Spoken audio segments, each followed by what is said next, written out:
டான்ஸ போடுவோம். நம்ம மச்சானுக்கு பர்த்டே வந்தா அந்த புளிங்குல குளிப்பாட்டுவோம்.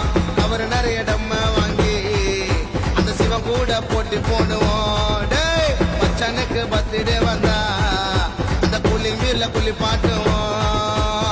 அவர் நிறைய டம்ம வாங்கி நாங்க ஜாயிண்ட போட்டு ஊதி தள்ளுவோம்.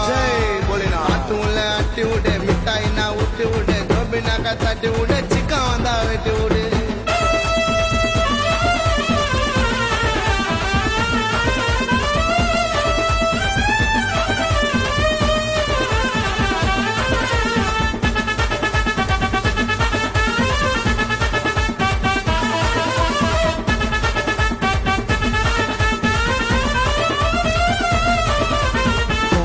பாலேசம் உனக்கு பிடிக்கும்டா, மச்ச மாட்டிய பார்த்தா கை துடிக்கும்டா, மாறாத வாழ்க்கை எனக்கு